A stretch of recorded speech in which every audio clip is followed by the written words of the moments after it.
Welcome to the real world. My name is Cameron. Thank you so much for joining us on episode 50 of the Real World Podcast. We're talking all about Transformers. Thank you so much for joining us here on the Real World Podcast. If you haven't, make sure you hit that like button, hit subscribe, hit the bell so you get notified of all our videos. We are big movie fans here, and so you're sure to get a lot out of the channel if you are as well. Joining me, as usual, is my co-host Bert. How you doing, man? I'm doing great. Cam, how's it going? Doing well. Thanks for joining us again. We're excited about this episode. We're talking about all of the Transformers movies, so should be a lot of fun. But before we do that, we're going to kick things off with some movie news.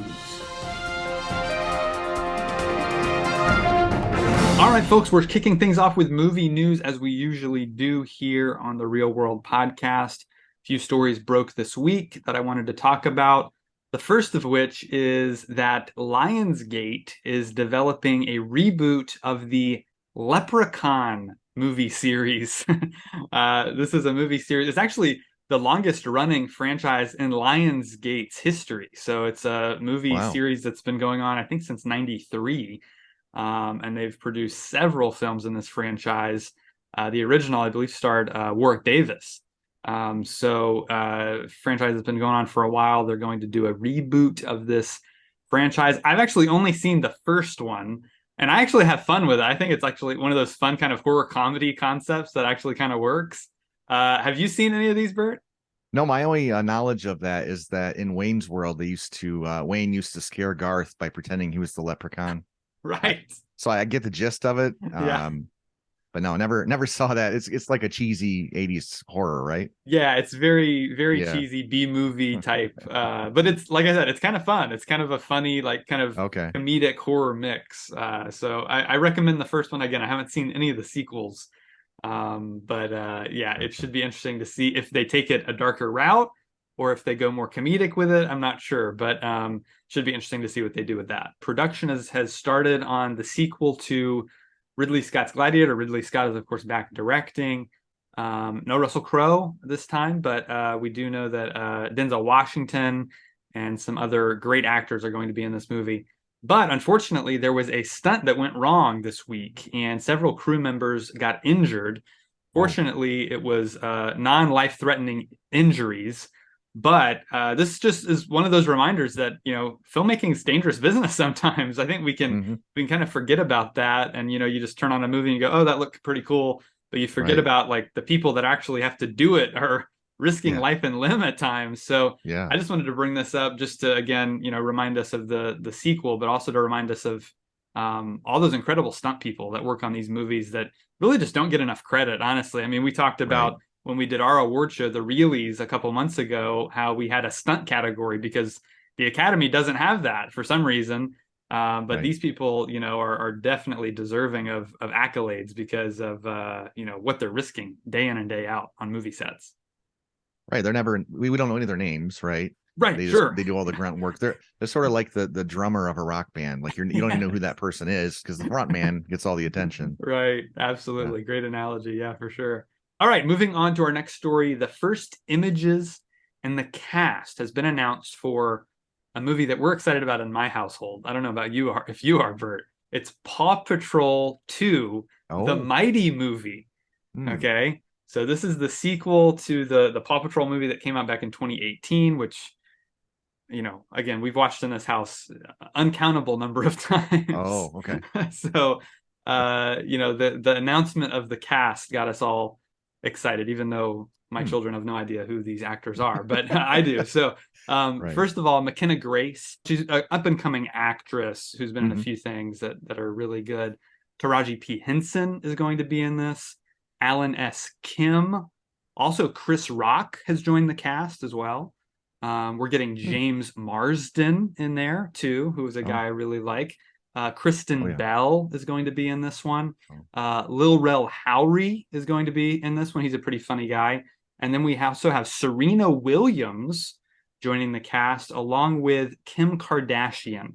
So quite an interesting mix of celebrity voice talent in this movie, which of course they just cast these people to appeal to us adults who have to, bring our kids to this.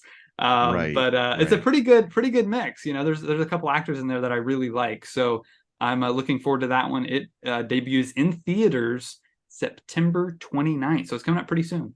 And was the first, did the first one leave off on a cliffhanger, or is it not that kind of thing? No, not really, not really. I don't think they do Gotcha. that for the younger audience. They don't want to Right. they don't want to get them too excited, you know. Mommy, Yeah. daddy, Yeah. what's gonna happen? You know, I have to wait 5 years to figure out what's the fate of Chase. You know, I gotta find out. But Exactly. no, this one looks fun. It looks like it's based on some of the episodes are about the pups getting superpowers, and that's Mm, why this one's called the Mighty Movies because it looks like they're gonna get superpowers in this one, which should be fun. gotcha. All right. Keeping things in the animated realm, the Flintstones are getting a new animated film, and this is going to be written by the same guys who wrote the recent Super Mario Brothers film.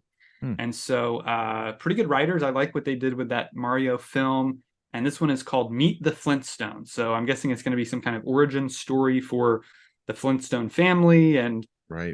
that kind of thing. So I'm a pretty big fan of the Flintstones. The original animated series I Yeah. thought was Yeah. really funny and fun, and Hmm. I've watched it a number of times recently, showing the kids. So Oh yeah. yeah, I'm curious to see.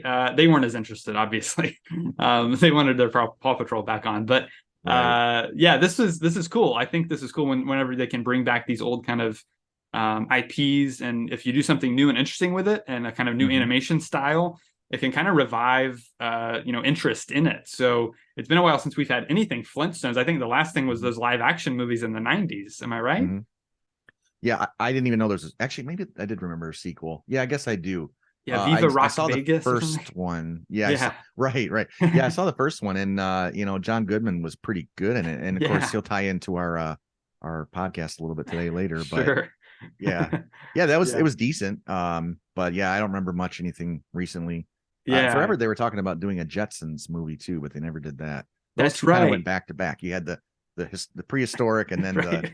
futuristic, so those were on Exactly. back to back when I was a toddler. Yeah, all the Hanna-Barbera stuff is really it's a Yeah, whole yeah, universe kind of that right.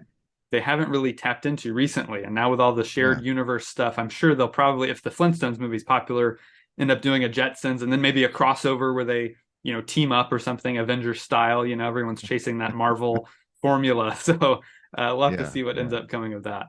Next up, a release date has been set for the next film in the Fast and Furious franchise. Of course, Fast X, Mm. the 10th film, is in theaters now and it's doing very well. So they've Is dated it?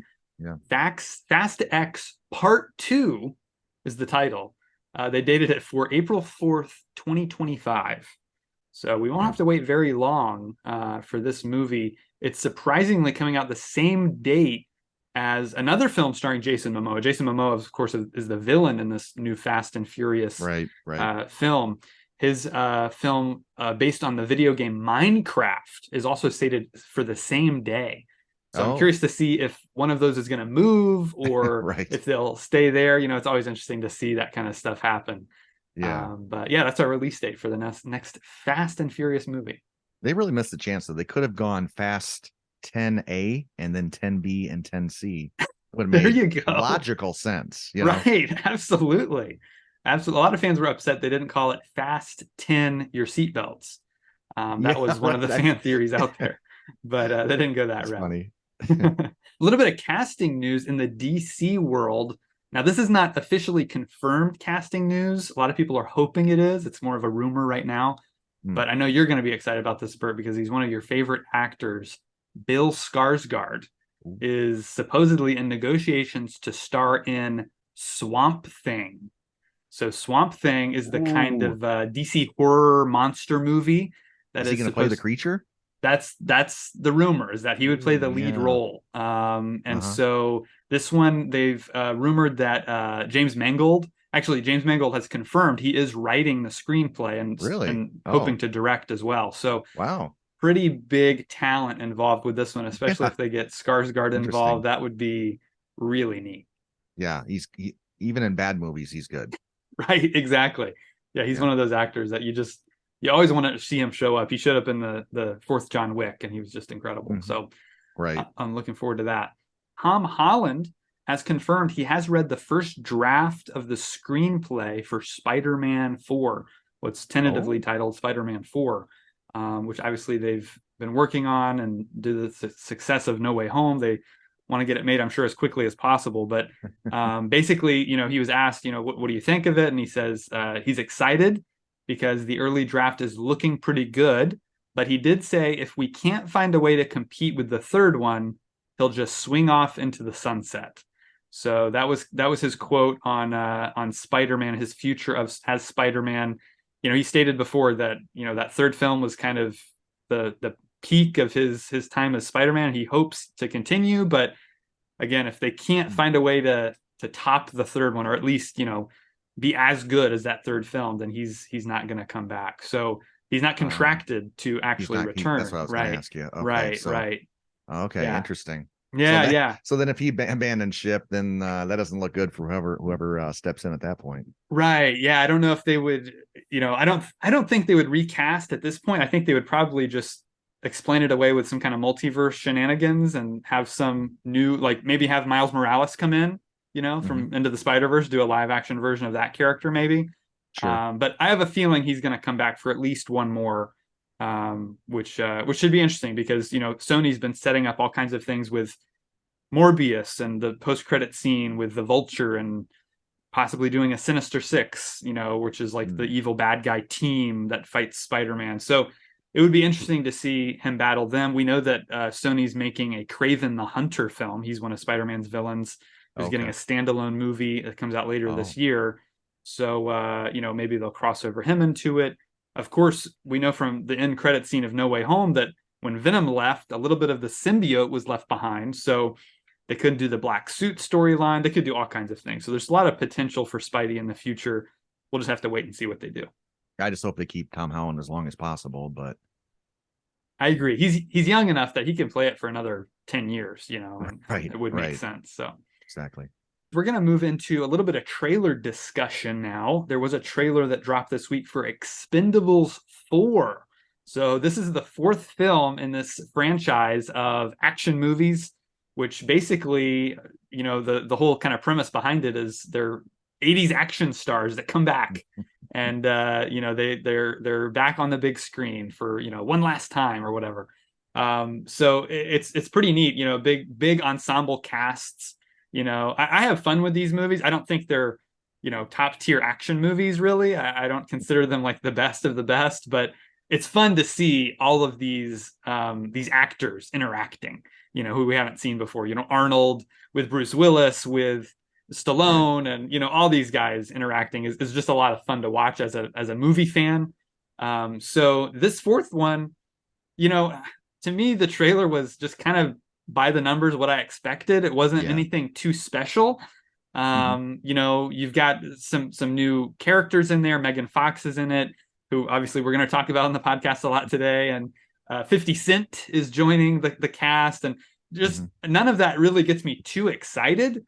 And again, the story, I just don't know what's going on. It didn't pull me in like I wanted it to. It didn't mix it up and make me go, oh, this looks like a different kind of thing. It just kind of looks like what they've been doing for the past, three movies. So those are kind of my thoughts on it. I didn't know if you had anything to say about it, Bert. Yeah, I think I've seen the first one when it first Hmm. came out. I thought it was just okay. I didn't see the sequels. We'll talk about this a little bit today, but with trailers, it is sometimes for the audience, it's better if it looks like there's a whole new type of thing they're bringing to it. Either a big name actor or some different setting or something that just completely changes things up. But that doesn't always lead to a good film, I guess is what I'm saying. So it's tough to know because they've got a built-in audience. Clearly the Expendables are doing well. You mentioned Venom. Clearly, Venom's doing well at the box office, so they make a sequel. Even if they're not great movies, they have a built-in audience. It's making money, etc. So yeah, it doesn't look like they've taken a lot of chances here, and it could end up being decent. But yeah, ultimately, I'd have to have someone tell me, "Oh, you really should watch all the Expendables, because they're really great." It would probably take that for me to go out and do that and watch this fourth one. Is this the fourth one? Yes, yeah, this is Yeah, number four. Yeah, two right. and three. They're, again, I think it's kind of like they're just all right here for me. They're just Yeah, okay. yeah.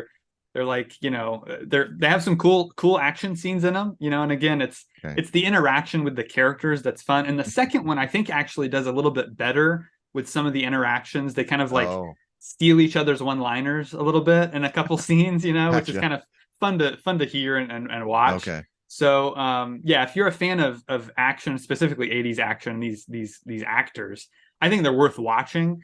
But again, just nothing super special about them outside of seeing those people interact with each other. So Gotcha. yeah, again, this one I'm not not like ready for go see it opening day or anything, but I'll probably catch it when it comes to streaming or something. Sure. All right, gonna look at a couple movies coming to the 4K format this month, which I'm really excited about. Actually, this week we are going to get Super Mario Brothers movie on 4K. It's already Wow. set to debut. That was fast. Yeah, it came out pretty quick. So that one is coming out. The visuals on that are just excellent. So that's going to be a really good visual presentation, I'm sure, on the 4K format. And then an 80s movie that I'm a big fan of. I think you're a big fan of it too. It's Rain Man. Oh, yeah. Yeah, yeah, That is a good one. it's finally coming to 4K on June Wow. 13th. So that'll be this week. I might have to pick Um, that one up at some point. yeah. That's definitely worth one. Then the following week on June 20th, we are getting the first release of Avatar: The Way of Water. Mm. So that is now coming to the 4K format. It's actually already streaming on Disney Plus. So if you have Disney Plus, you can stream it there. But that will be getting a physical release next week, along with a movie that we're both fans of, an action film called Ronin, starring Oh, Robert yeah, De Niro. yeah. It's getting its Right. first 4K release next week. Yeah, and the version I think I have it on DVD and it Mm, doesn't look great. yeah. It's it needed to be updated, whole new print or restoration. Yes, Yeah. absolutely. So yeah, definitely looking forward to adding that to the collection because yeah, that's actually one that I don't own. So Mm. definitely be joining the collection soon. Movie anniversaries. I just wanted to break down a few of these. So first of all, Battle for the Planet of the Apes. This is the fifth Planet of the Apes movie, although not quite the worst. It's the original. They're very hit or miss. The original five films. The first one's an Mm. all-time classic. The second one's terrible. The third one's a little better. Fourth one's okay, and then this one's like kind of in between. So, but I just had to mention it because I own the entire Planet of the Apes Mm. franchise on Blu-ray. 50 years ago, this was released. Wow. So had to bring that one up. And then 20 years ago, we got the second Fast and Furious film. So it's Oh, Too Fast, Too Furious, which is of course one of the most infamous movie titles in history as well. This one's a lot of fun. It's probably my least favorite of them all, but it still has its moments. I think Tyrese I've seen that. Gibson, who we'll be talking about too, he's in that movie. And then last but certainly not least, celebrating its 30th anniversary today is Jurassic Park, Mm. the original classic from Steven Spielberg, groundbreaking film on so many levels, especially when it comes to visual effects and CGI. So just an excellent movie. I'm going to be reviewing this box set I have this week, so be on the lookout for Nice. that. It's a really nice 4K box set of the first five films, and then of course I got Dominion when that came out on 4K as well, the extended edition. So yeah, just wanted to mention those because those are some films that I really like that are celebrating some big anniversaries this week. All right, last but not least, before we leave movie news, we're going to talk a little bit about the box office. So our box office breakdown is going to cover all the big movies this weekend. Number one at the box office was Transformers: Rise of the Beast. It pulled in 60.5 million, which was a pretty big number for the franchise. Worldwide, 171 million. So it's already almost made back its budget of 200 million, and Oh, hopefully goes on to make a lot more. So that was number one at the box office. A couple other things I wanted to mention, just because they kind of hit some milestones. Guardians of the Galaxy Volume 3 has now passed 800 million at the worldwide box office. So good. on its way, getting close to that 900 million mark, which is pretty big news. And then Across the Spider-Verse continues to dominate at the box office, pulling in $389 million to date. Wow. Only been out for a week. And so that's pretty impressive. It's already surpassed the original film's $384 million total box office run. Wow. So really, really impressive stuff there. Sony has a big hit on their hands. And everyone's looking forward to the third film, Beyond the Spider-Verse, next year. So curious to see how that one ends up doing at the box office as well. Right. Lastly, the Super Mario Brothers movie, which is about to come to 4K, has now become Universal Studios' third highest grossing film of all time, with $1.315 billion globally. Wow. Absolutely stunning. No one saw this coming. I mean, even with the built-in fan base, I did not see this movie even coming close to $1 billion. I mean, much less 1.3 billion. I mean, that's just, again, third highest in Universal history, which is just crazy. Yeah, it's They astonishing. got to be kicking themselves. Why didn't we do this back in 2015 or Right. something? Yeah, exactly. For sure. Yeah, I'm sure they're fast tracking the sequels and spinoffs as we speak. Yeah. So anyways, that's it for our box office breakdown. Now we're going to jump into Transformers in review. All right, folks, here it is, our Transformers review. So we're going to review all the Transformers movies. Of course, we have to start with the original. The Transformers, the movie is the title. Came out August 8th, 1986. This was actually building off of the success of the animated series, which began in 1984. So a couple years before this movie, the animated series was released. That, of course, was based on a toy, which was actually a Japanese and American creation. Two toy companies, Hasbro and a Japanese toy company, came together to create this line of transforming toys that were robots that became cars and that kind of thing. Became an animated series, which ran from 84 to 87. The movie, again, released in 86, was not a big hit, unfortunately. A lot of people didn't end up going to see this. Budget of $6 million, only pulled in 5.8, so it actually lost money. And so, but over time, of course, as things do, it became a cult hit. So people kind of discovered it years after it's released on VHS and DVD and other formats. It's really a good movie. I really enjoy this film. I think it's a really solid kind of sci-fi action animated movie for kids. Definitely geared towards kids. It's geared towards making them ask mom and dad to buy the toys. That's kind of the point of it. But it actually tells a pretty compelling story with Optimus Prime and the Autobots and their struggle and their war. Has some surprisingly emotional moments in it, actually, that get a little bit intense, more intense than I was thinking it would be. Great voice acting. I really like the whole voice cast here. Of course, Peter Cullen, who we'll mention over and over again in this podcast, I'm sure, as Optimus Prime. He originated the role, and he's been the only guy to ever play the role, I think, throughout the entire history of the franchise, which is pretty incredible because they've done so many series and films at this point. How old is he, by the way? Any idea? That's a good question. He's got to be at least in his 70s, I would think, because I know he got the role when he was fairly young. I want to say he was maybe late 20s or early 30s when he got the role. So, I don't know exactly his age, but I know he's definitely getting up there now. But yeah, really, really good. It's got, kind of everything you could want in a fun kind of action adventure movie. So I really enjoy it. I didn't end up seeing this movie, though, until after I had seen all the live action films. I think I saw it right after I watched Bumblebee. So it would have been around 2018, 2019, somewhere around there. So fairly recently. Definitely worth a watch for any Transformers fan. But my introduction to this whole franchise was the 2007 film. Bert, are you the same way? Yes. Although, I mean, I did probably watch the animated series a little bit as a kid. Okay. I seem to remember a little bit. I actually had a couple Transformers from the 80s that actually transformed, and they were made of metal, and they were really cool. I don't know what happened to them. I wish I still had them. I suspect it was probably one of those things that mom threw them away at a certain point. Right. She's probably tired of stepping on them on the floor or something.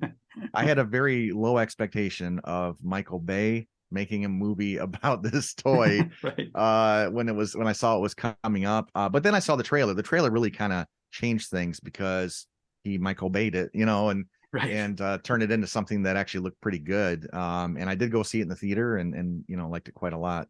As we'll end up talking about it. Interestingly, I should say as we're going through these, I haven't read any reviews or comments or anything from anybody about any of these films. So Okay.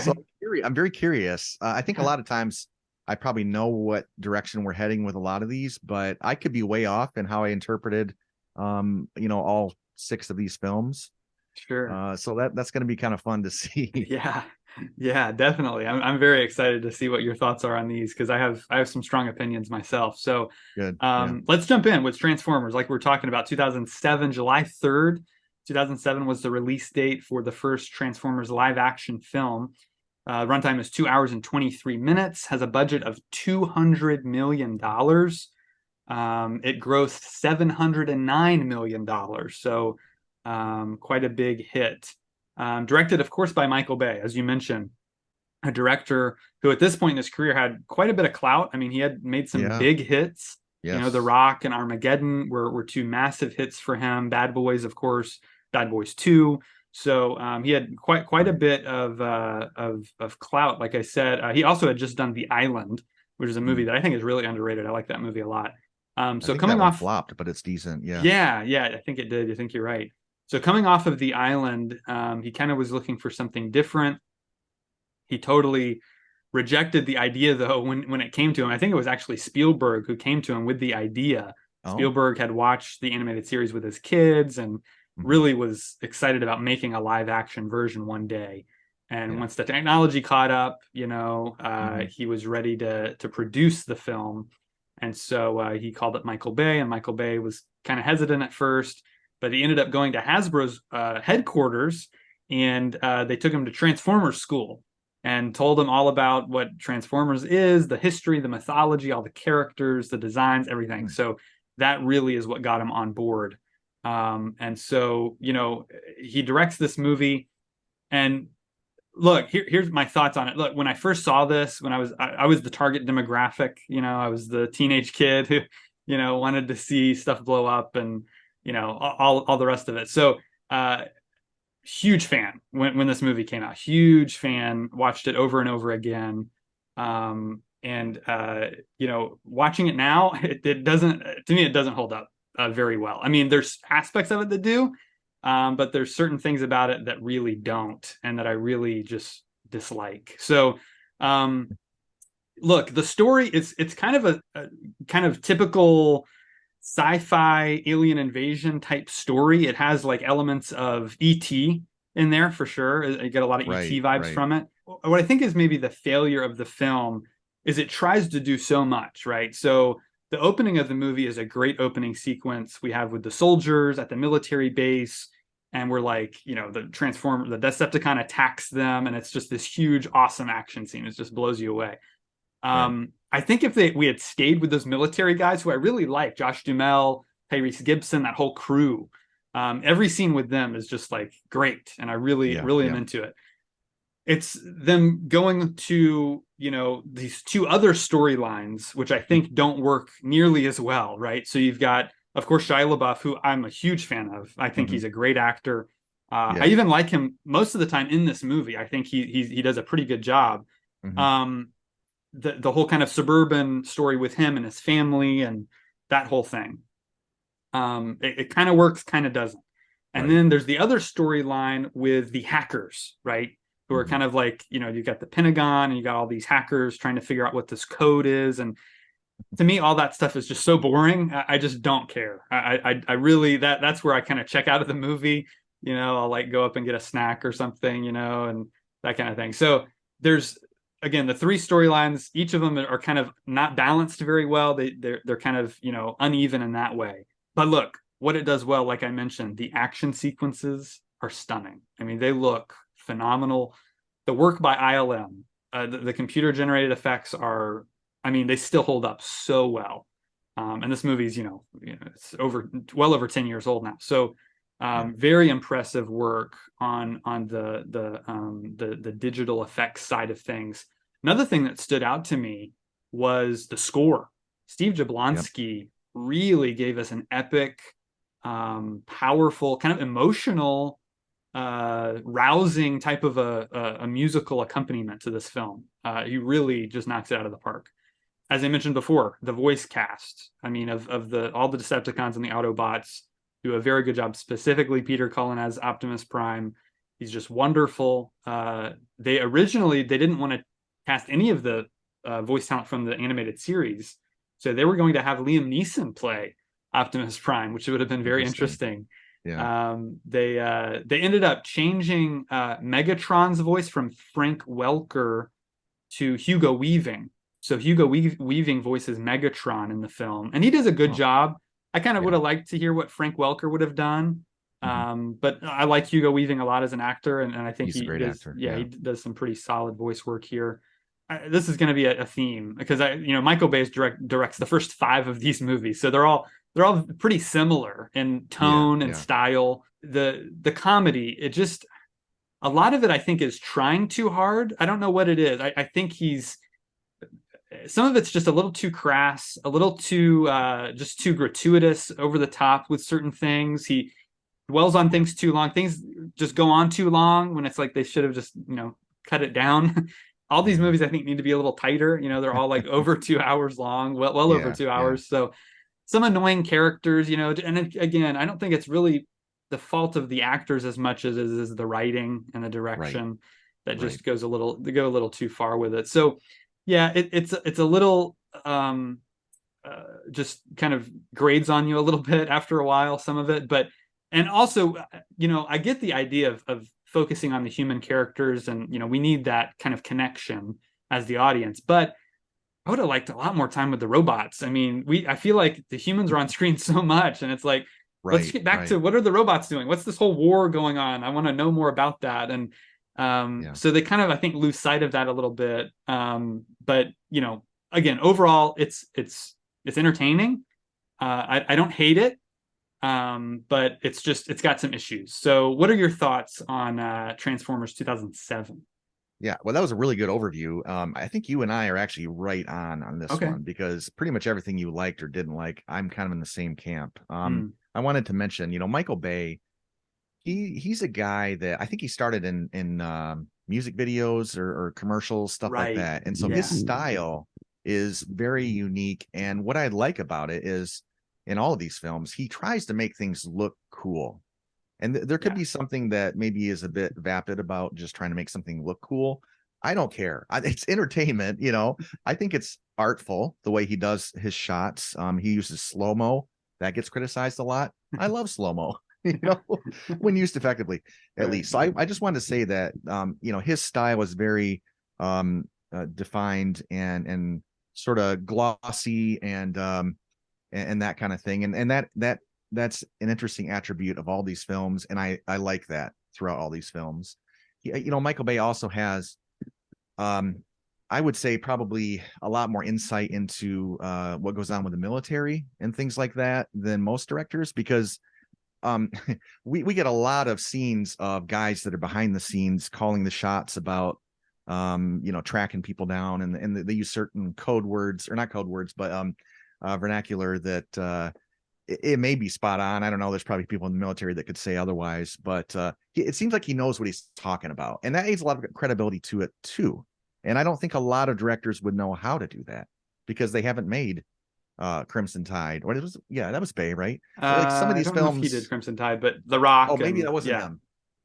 yeah, I think that was No, Tony yeah, Scott. But yeah, I think you're right. You're all right. You're yeah, right. Yeah, yeah. yeah. But The Rock But and other the movies he's done, yeah, Yeah, right, exactly. yeah, Yeah, some of those where there's been Armageddon, especially. sure, I mean, sure, he had I think he had exclusive access to NASA, and right. so he gets a lot of this kind of stuff that a lot of directors don't. So Mhm. that's good.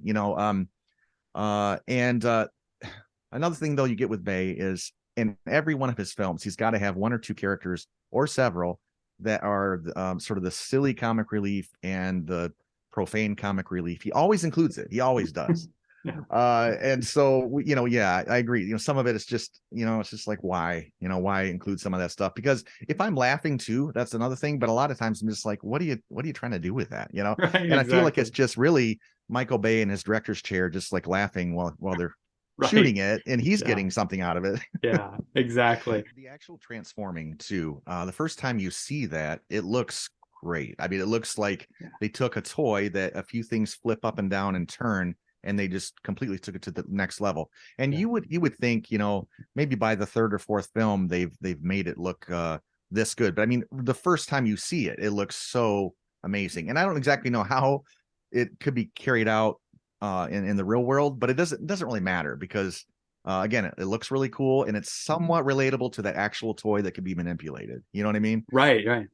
And that helped that they really made that a terrific special effect, and you see it numerous times throughout the film. It pretty much never gets old, honestly. Yeah. I agree. There is some comedy that works. John Turturro is kind of funny, even though most of the comedy has nothing to do with the plot. Right. Um, I like Anthony Anderson a lot in this. He's got a couple yeah, lines that really make me laugh out loud. My brother and I quote I ate the whole plate, whenever we finish our dinner. see, that's what he does. Yeah, he sprinkles Yeah, in these things that, and some of them can be funny, yeah, but they're yeah, usually unrelated to any kind of plot. right. Um, but I'm with you that when this first came out, I mean, it was probably in my top 5 for the year. And nowadays I've backed off of that quite a bit. Honestly, there's better films in this series that have come out too. So that's kind of where I'm at too.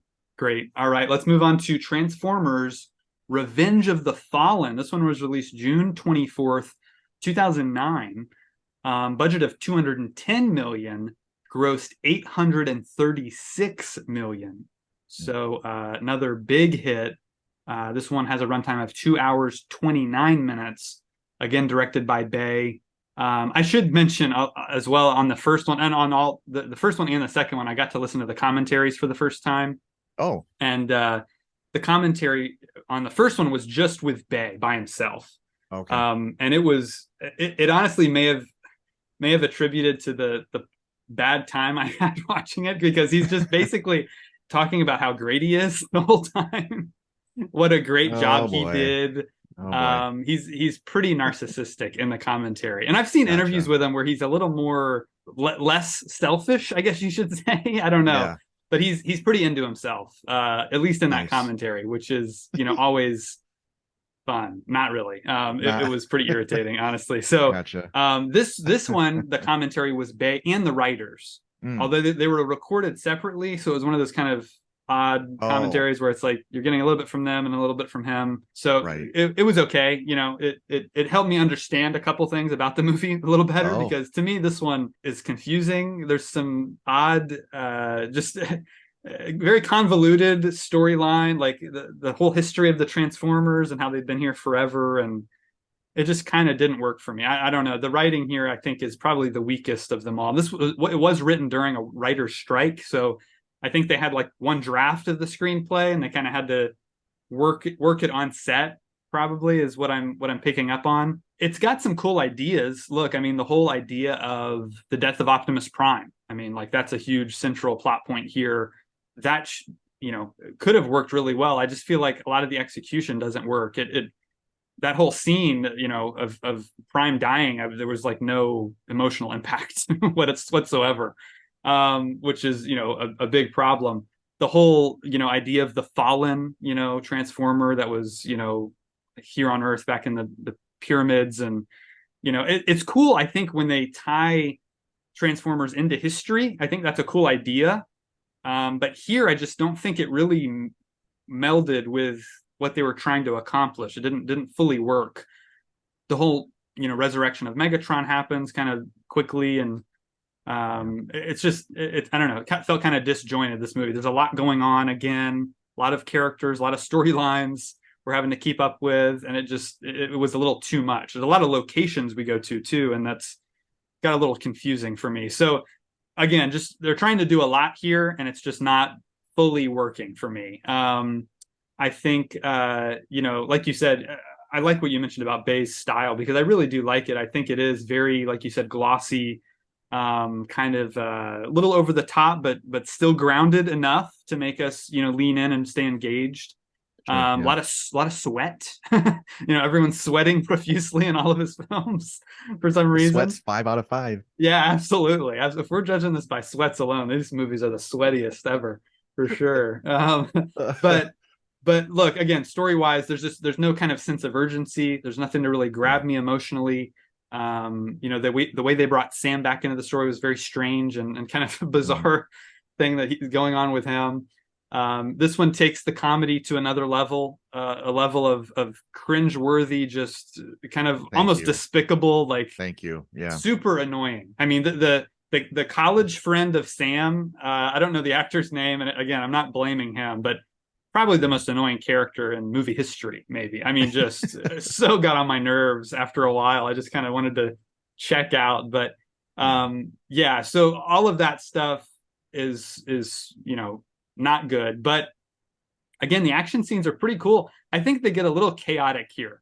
I think we go a little too far with certain. There's a lot of Transformers here, and we're never, especially in that final sequence in Egypt. It's like, wait, are these the good guys or are these the bad guys? And it's like it's kind of hard to Yep. tell sometimes. So Uh-huh. that's a big Yep. problem. And I think that comes down to the designs of the Hmm. Transformers themselves. I think they could have been a little more unique.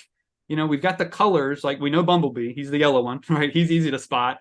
But I think a lot of the other ones, they kind of get, hard to tell who's who. So those are some of the issues I had with it. But again, some of the action is really impressive. This did have the biggest explosion movie history at the time. That last scene in Egypt when the big explosion goes off, that was the biggest explosion Wow. that had ever been recorded on film. I think it's since been surpassed by something I forget. But yeah, this one's it's too long. It's too much going on. Just kind of more of the same of the bad stuff I didn't like from the first one, and not as much of the good stuff. So, what are your thoughts on Revenge of the Fallen? It's funny you mentioned that the biggest explosion ever at the time. I just watched this a few days ago and I already forgot about it. And that's the Right. problem with this film is that there's really nothing very memorable about it. Yeah. And Right. you hit right on with what I was going to say. I mean, you mentioned confusion a few times. I'm watching this and I'm going, why can I not follow this? Am I that dumb that I can't follow this? Because I mean, it's kind of straightforward, but kind of not. They go all over the Right. place. Yeah. I wrote down, I make a couple notes sometimes as I go. I wrote, it is difficult to follow what's going on because Right. it just was just messy and the narrative is Yeah. not clear throughout the film. And the actions, I mean, it's good, but just again, just not memorable. And thank goodness I wasn't the only one that was annoyed by some of these characters. Pretty much all the stuff at college was just very Yeah. much a turn off, very annoying characters. Those ice cream truck guys or whatever they are, just not funny at all. Just off-putting and Yeah. just don't include stuff like that. Like that's what you cut out of a movie. Right. Needless to say, it is somewhat entertaining. But otherwise, yeah, I mean, I follow basically your same thoughts on this one as well. Yeah. Gotcha. Great. All right, let's jump right into Transformers Dark of the Moon, released June 29th, 2011. This one had a budget of 195 million. Interesting that the budget went down a little bit for this one, but it ended up grossing more than the first two films, $1.124 billion. Huge hit. So one of those, what are there, like 50 something, billion Right. dollar movies? It's one of those few. 2 hours and 34 minutes long.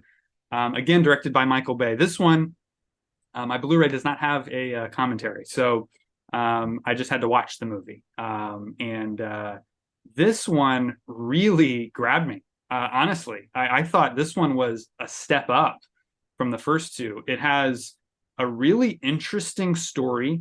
Again, they're using real history, of the moon landing specifically here Right. to kind of extrapolate upon and show us the mythology of the Transformers and the history of our world.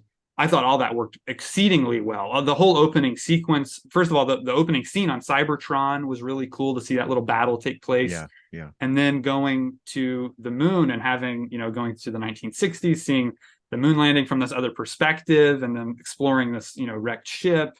All of that I thought was really compelling and interesting. The way they combine historical footage with new stuff that they had shot, it all just blended really well. So great opening. Really liked the whole sci-fi conspiracy kind of angle this movie had more than the other ones. I thought that worked pretty well. This one does have certainly a more dramatic tone. I felt that the humor Yeah. was toned down quite significantly. There are moments where it gets a little silly, certainly, but it was really toned down here. So I really enjoyed all the performances. I think Shia LaBeouf gives his best performance here. Sam really has agency in the story. He has a Yeah. personal, relationships that are going on that I found pretty compelling. John Turturro, I think this is by far the best use of his character as well. Really liked him in this. Alan Tudyk shows up here, has a really fun part.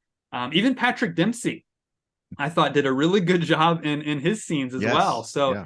I had fun with this one. I think this is the most solid of the Bay films, possibly. Peter Cullen even I think kind of stepped it up with Optimus in this one. You of course have Leonard Nimoy here, Spock himself as Sentinel Prime, I which didn't have to was look to see who was voicing that. I'm like, that's unmistakably Leonard Nimoy. yes, absolutely, absolutely. And there's several Spock Easter eggs. If you'll notice in the background, Oh, some of the characters are watching an episode oh, of Star Trek, the I original think I caught that series. one. Yeah. Yeah, and it's funny, the character says, it's one of the little Transformers. He says, "Oh yeah, I've seen this one. This is the one where Spock goes nuts."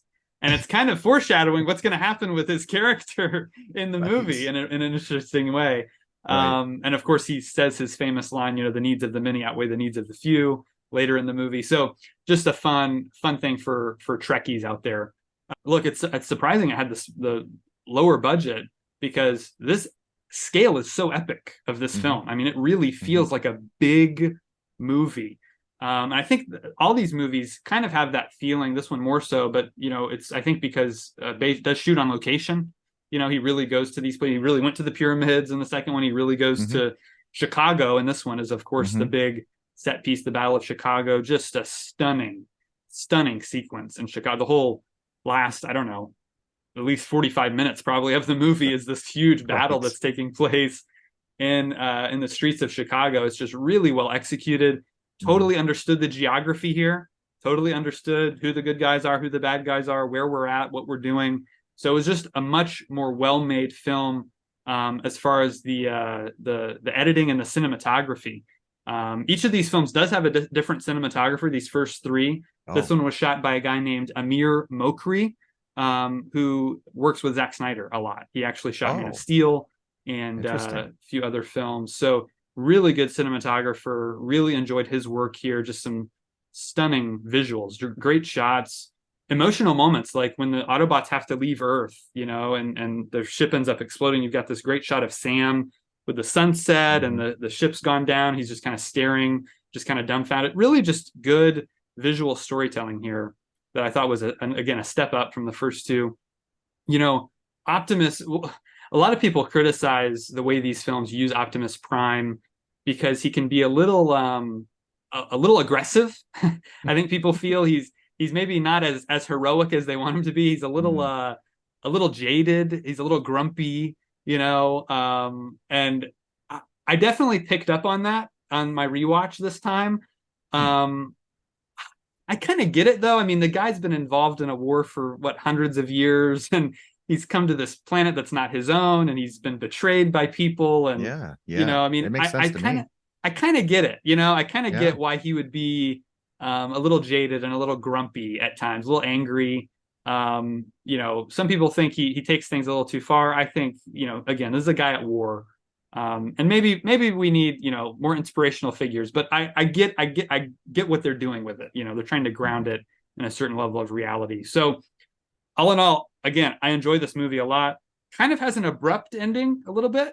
Maybe needed like a little scene or two or a little montage at the end to kind of wrap things up. It kind of just like the battle's over and the movie's over. There we Another go. 10, But 20 minutes of runtime. Is that what you yeah, want here?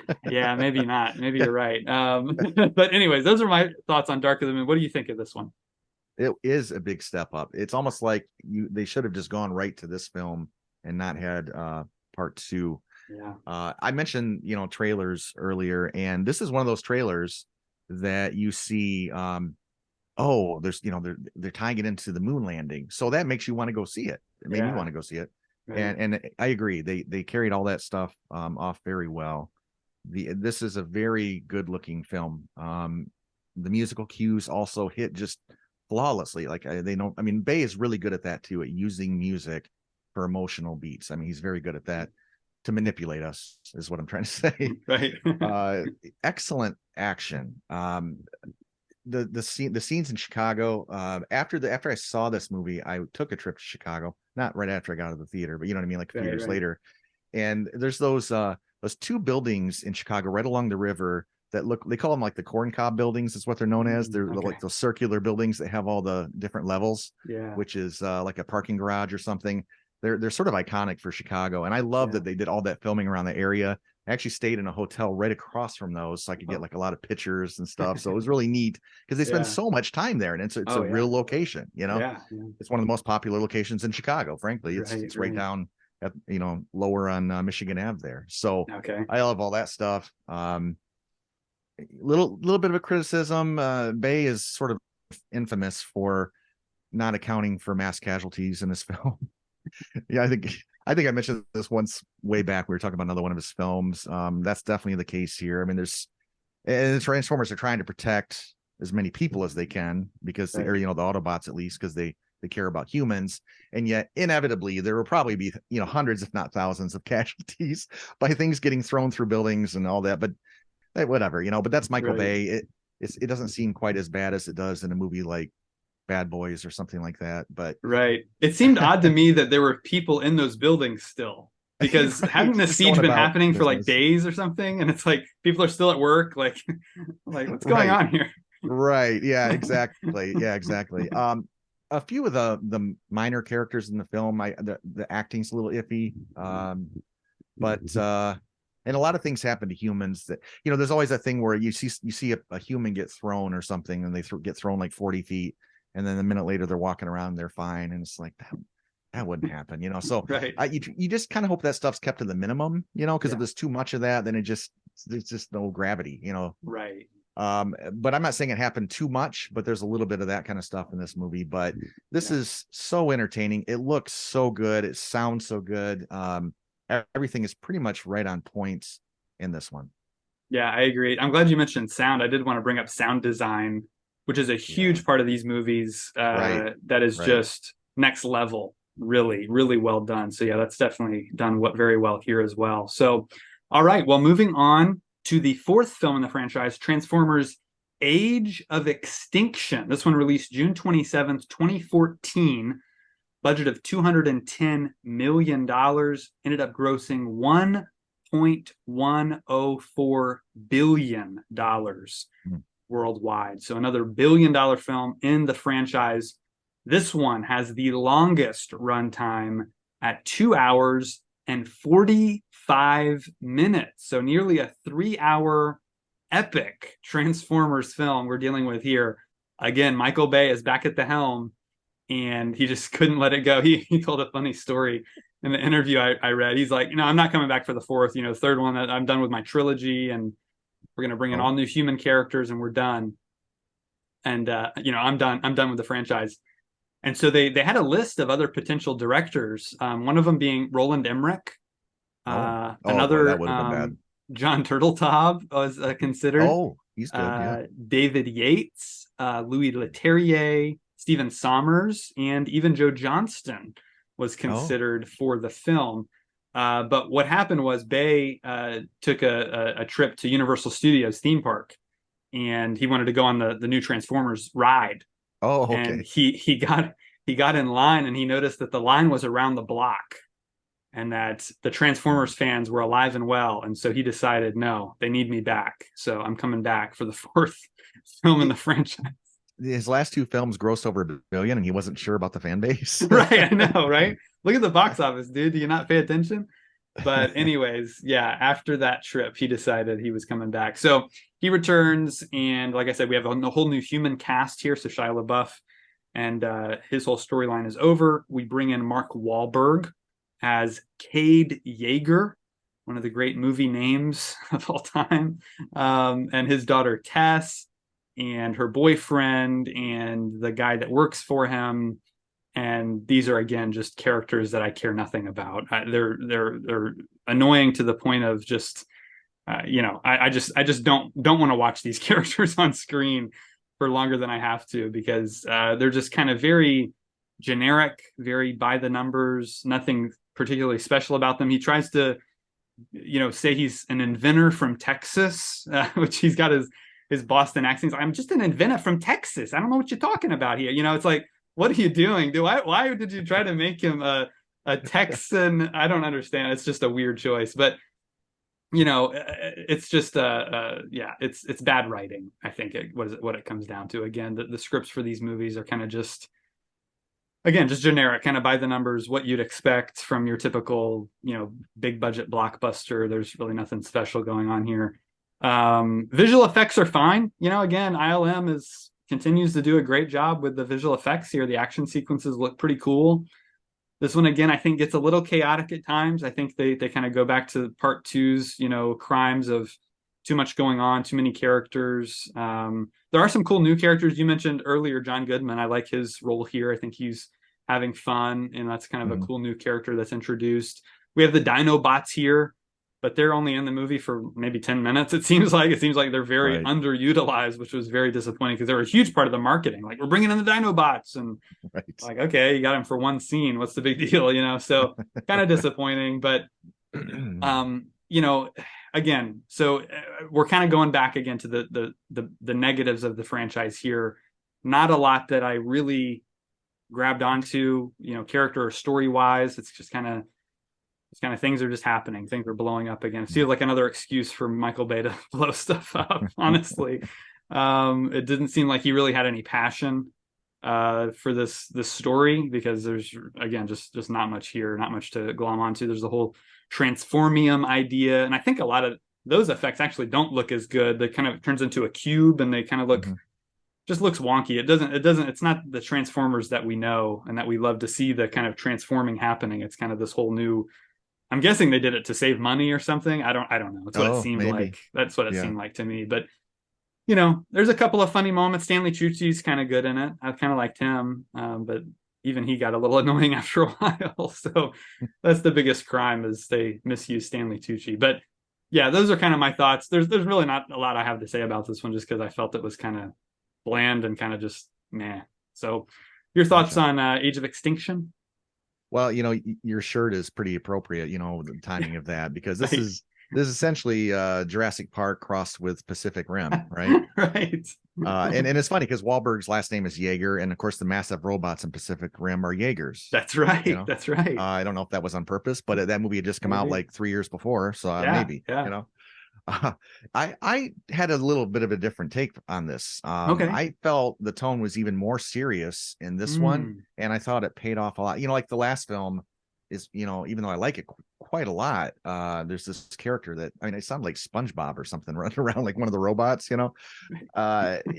just doesn't help the movie. But this one didn't really seem to have those kind of things at all. The only comic relief was that halfway through the movie, Stanley Tucci kind of became sort of the comic relief guy, and I really like him as an actor, so I didn't mind it.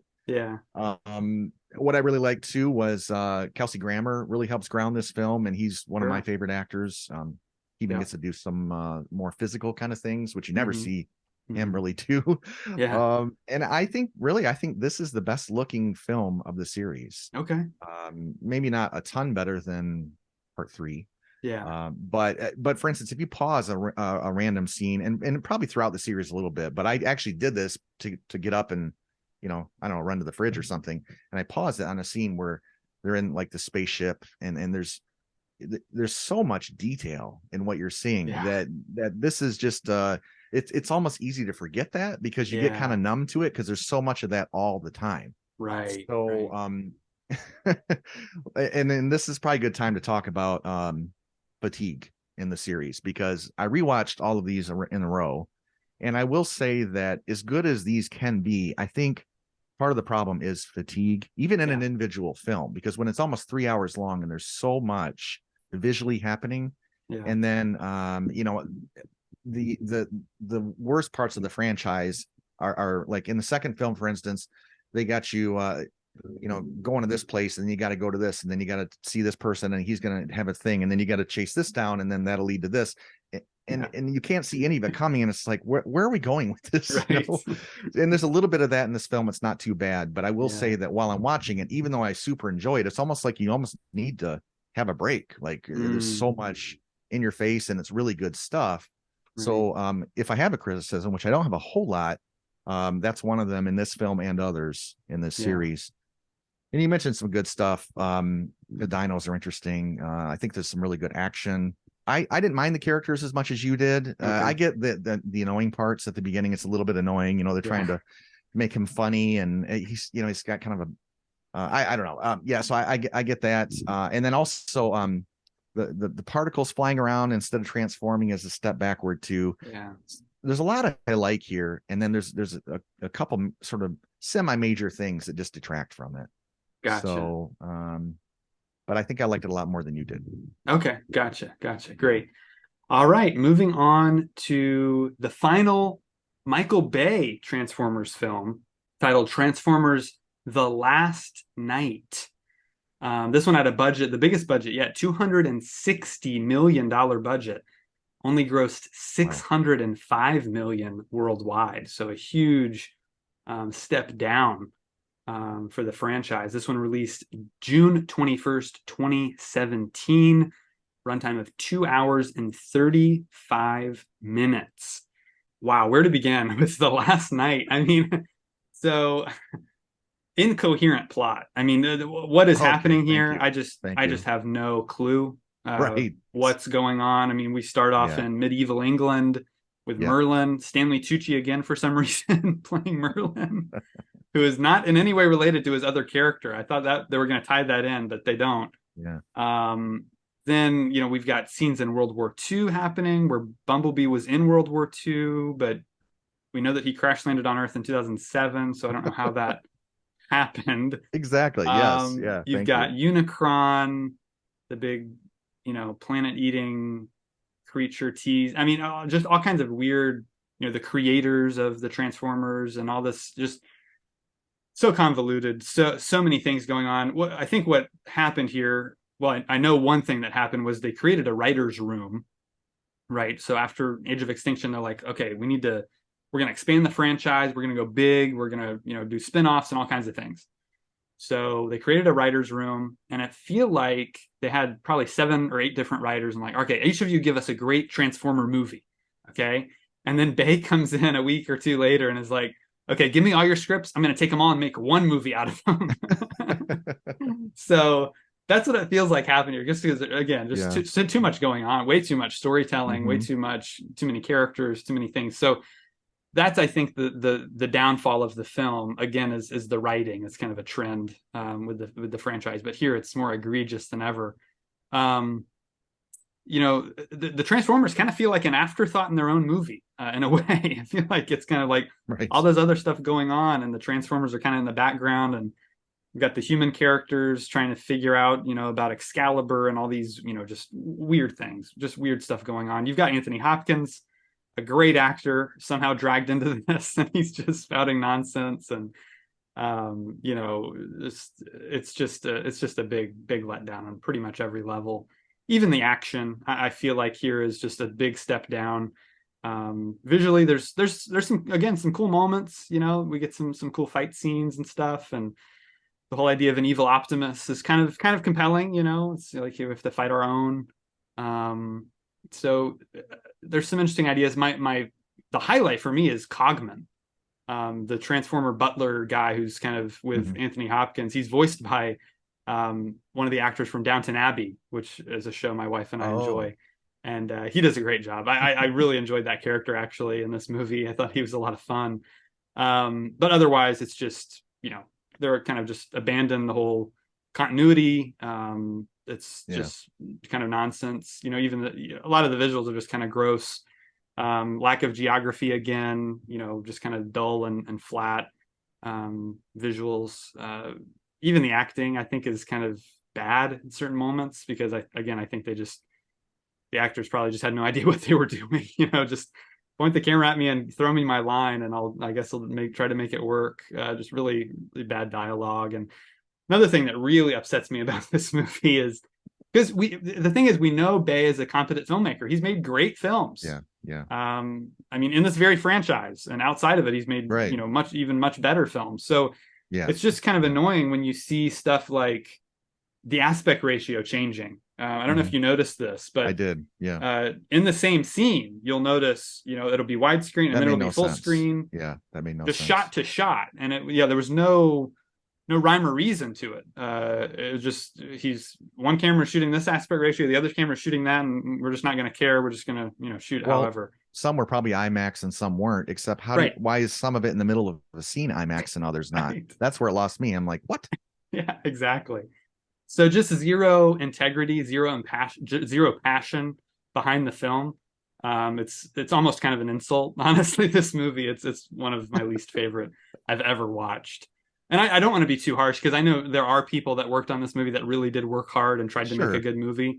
Yeah. But obviously the producers and the director just didn't care. Yeah, this one's definitely down there near the bottom for me. What did you think of The Last Night? Well, it's 12 movies in one. So that's exactly. You're getting a lot for your money. Ticket price, right? Yeah, more cluck for your buck. The magic is gone in this one. I mean, anything that was good previously is nowhere to be found here. Really, the effects are just messy. They don't even look crisp and good.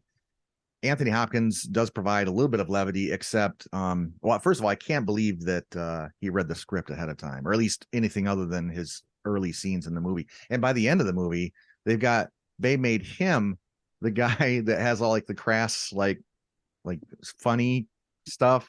Really? You gave that part to Anthony Hopkins? And he probably thinks it's hilarious because, he never gets to do that. So it was interesting to have him do that. Right.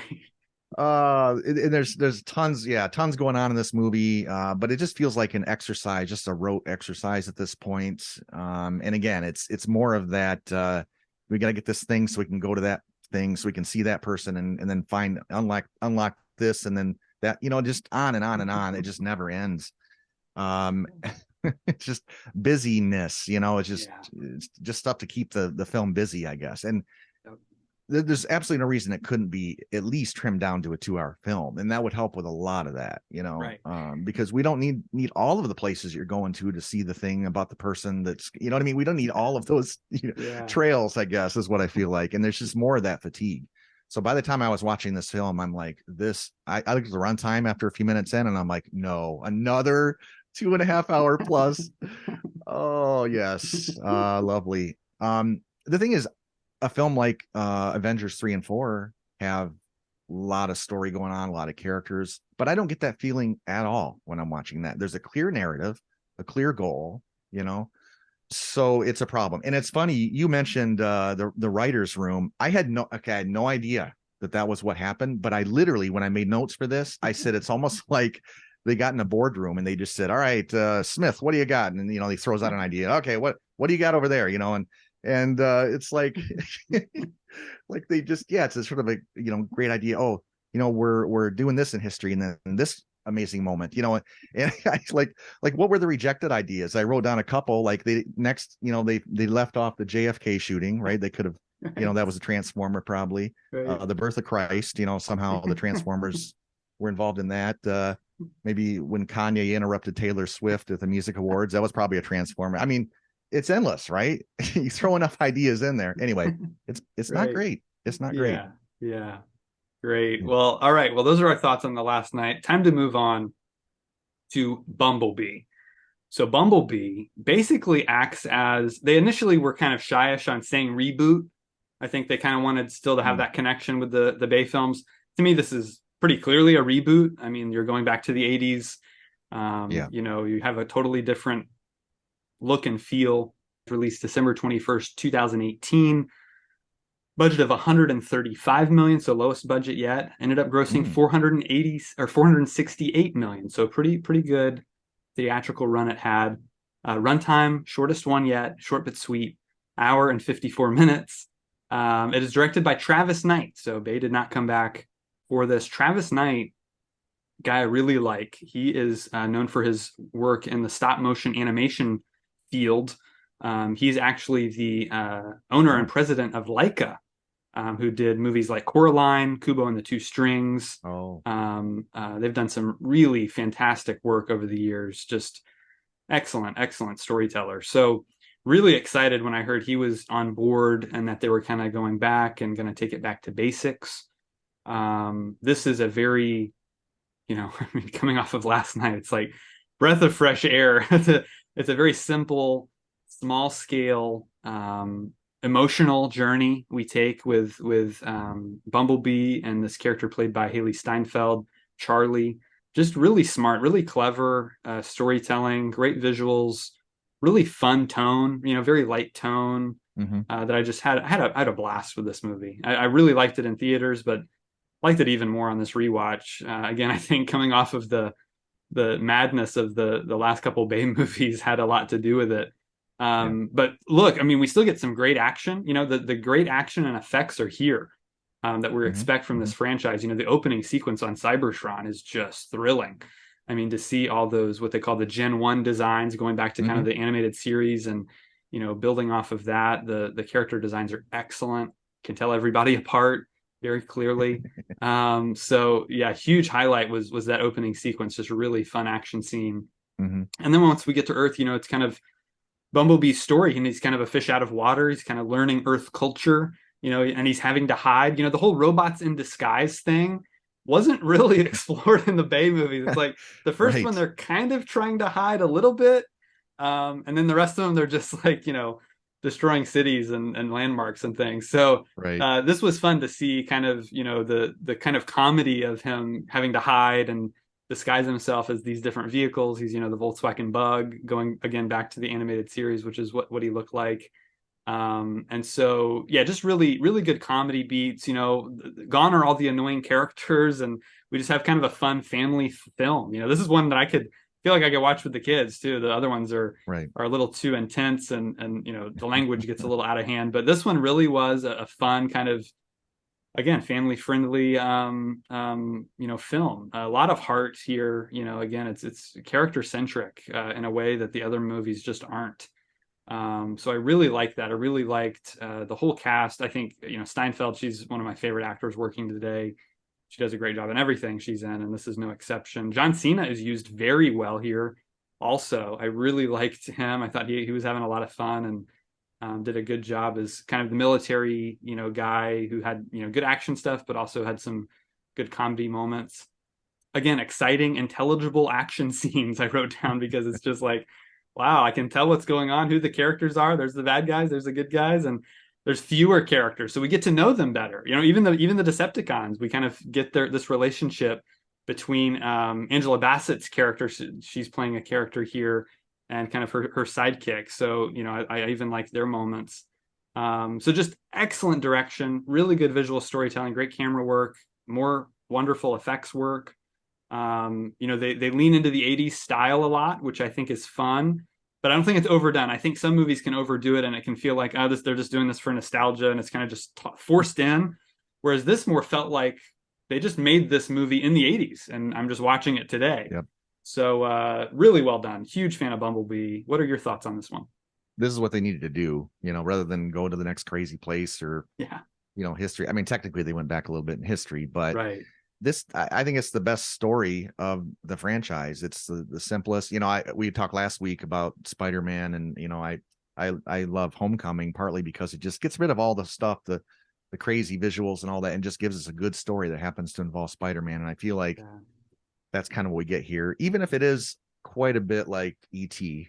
It's almost like an E.T. remake. Yeah. But and I love the 80s stuff, and that kind of thing. The direction does definitely feel different. Yeah, there's some really good lighting in this movie, some real great like use of natural lights, and I don't think we really get that anywhere else in the series to speak of. Maybe a little bit in the first one, but the color palette's way different. I mean, this feels like almost like they gave it to, just like an independent director and said, here, you do something with Transformers.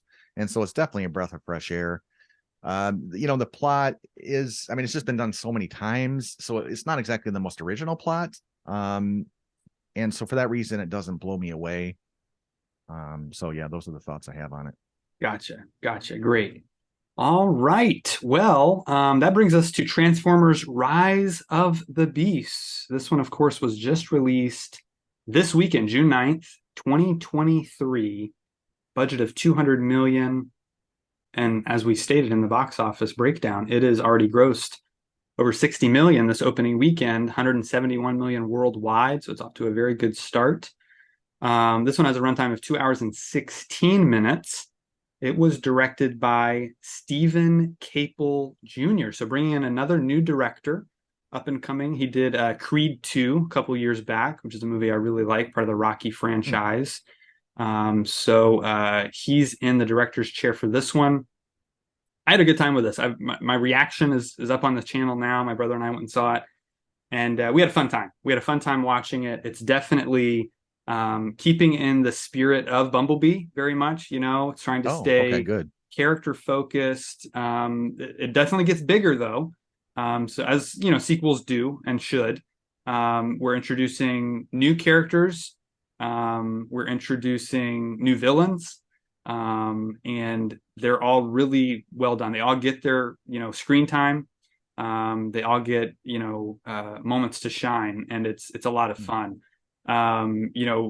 The thing again is the human characters don't become too cumbersome on the plot. They don't become, it's not all about them necessarily. We get a good dose of robot action and robot screen time, which is the balance I think they're finding with the franchise. Yeah. So it's really just a solid summer blockbuster, a big budget action movie with some exotic locations. We go to South America here, some scenes in New York.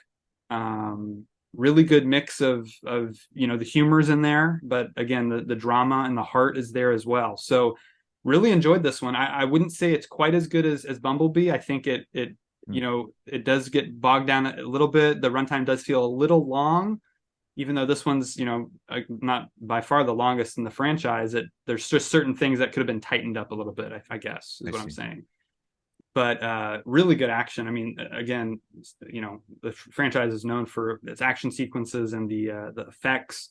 There's a lot of it here, and it's all very well done. Only a couple shots that I thought were a little wonky, could have used a little touch-ups, but overall, had a really good time watching it. Good continuation of the franchise. Here we're jumping to 1994, so we're jumping a few years ahead from Bumblebee was 87, so we're jumping a few years. So it's the 90s. Again, it doesn't feel too forced though. They have the 90s soundtrack and that kind of thing, but it's used pretty well. So I enjoyed it. It sets up a very interesting future. I won't give away too much, but there's a very interesting thing that they put in at the end that makes me go, wow, that's going to be interesting to see how they do that. So definitely worth a watch if you're a fan of the franchise. Again, it's in theaters. Bert, you didn't get a chance to see it, did you? I did not, no. Gotcha. Great. Well, that's it for our Transformers review. Now we're going to rank the films from worst to best. All right, so we are ready to rank all the Transformers movies. So let me kick us off with my number 7, and then I'll throw it to you for your number 6. Okay. Sounds good. All right. So my number 7, if you listen to the review, you probably know it's Transformers: The Last Knight. It's a half star. It is really all I can give this because honestly, it's one of the worst movies I've ever watched. I've watched it once. I didn't rewatch it for this rewatch this week because I just didn't want to put up with it. Honestly, it's just that bad. It's just bad on every level. I get it. So that's what I have at 7. What do you have at 6? And I got the same thing. The Last Knight. And I didn't even mention Mark Wahlberg has a much worse hairdo in that film. I actually like it more than you. I think I would give it 1 star instead of a half star. Wow, a whole star. That's impressive.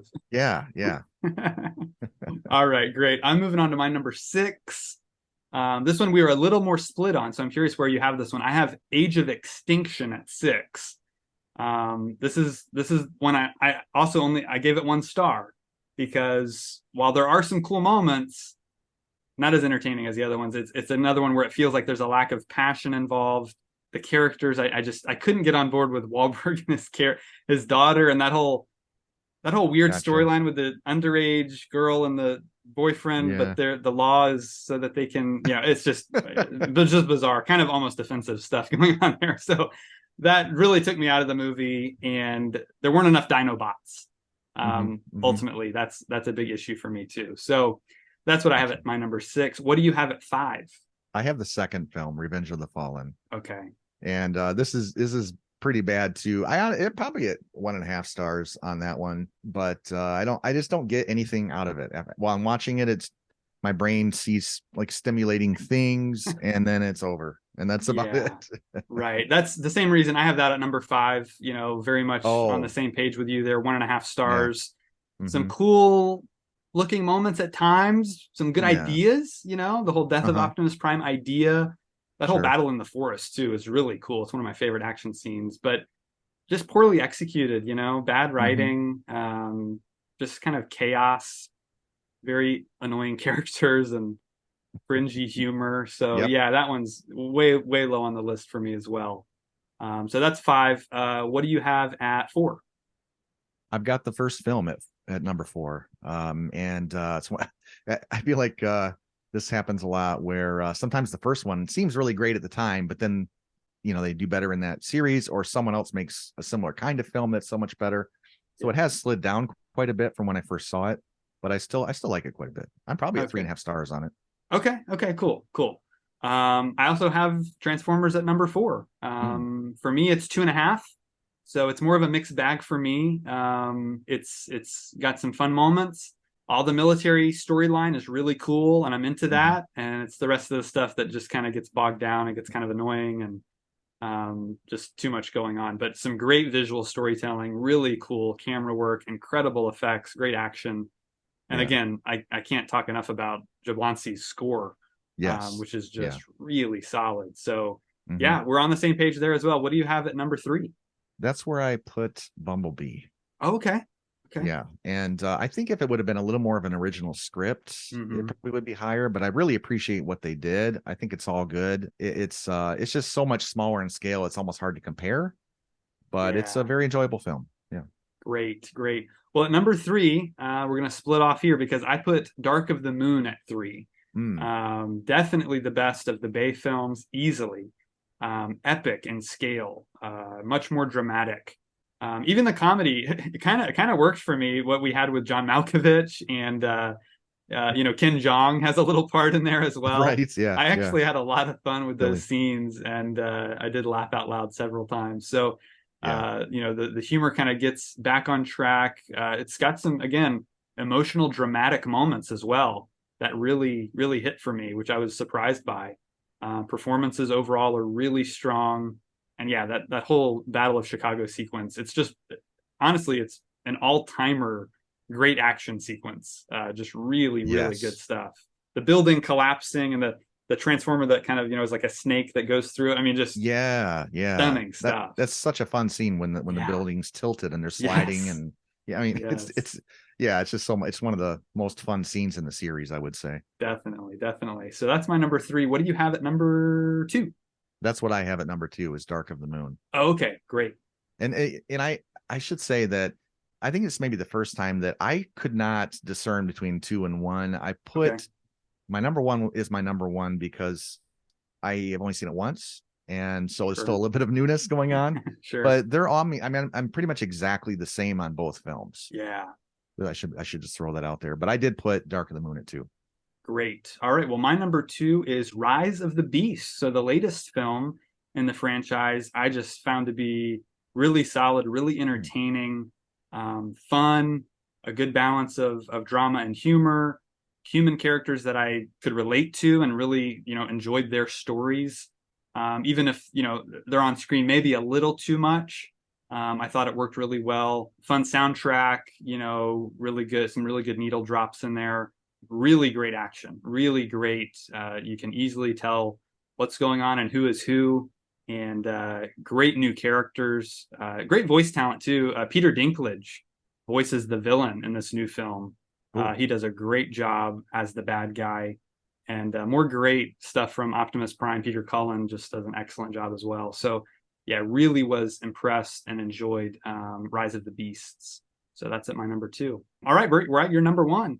It is Age of Extinction. Okay. And it's funny, we were very much on pace throughout all of this, except for that Right. one film, I think. Exactly. Yeah. And to me, it's like I said, between Dark of the Moon and Age of Extinction, they're back to back, and they feel Sure. kind of like the same look, and it's just very much a popcorn munching kind of entertainment thing. Sure.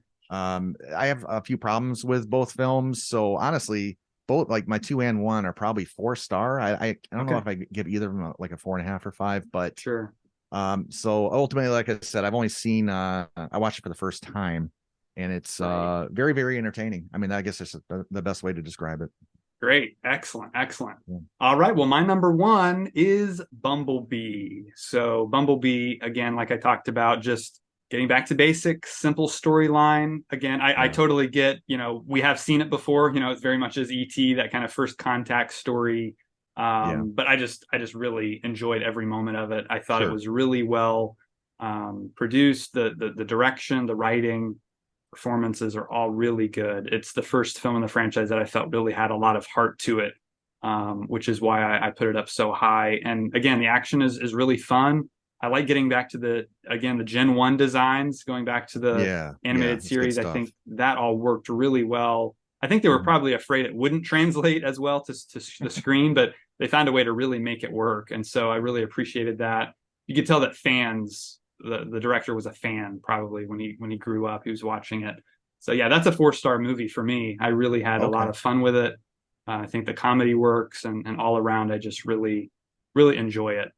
So yeah, that's my number 1. So that's it, folks. That is all of our Transformers ranking. Let us know your ranking in the comments below. Tell us what your favorite Transformers movie is. Did you get to see Rise of the Beast yet? Let me know if you did, what your rating on that one is as well. Join us on Letterboxd. Our Letterboxd links are in the description below. You can follow us there. We're all over social media as well, Facebook, Twitter, Instagram. So follow us on there as well to stay updated. Next week, we are talking all about DC, the Snyderverse, and The Flash, which is coming to theaters this weekend. We're excited to see that. I'm going to talk about all of the films in the Snyderverse, going from Man of Steel all the way through The Flash. So it should be a lot of fun.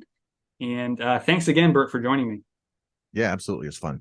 Thank you again. Make sure you like the video, hit subscribe, hit the bell so you get notified of all our videos, and we'll see you next time right here on The Real World.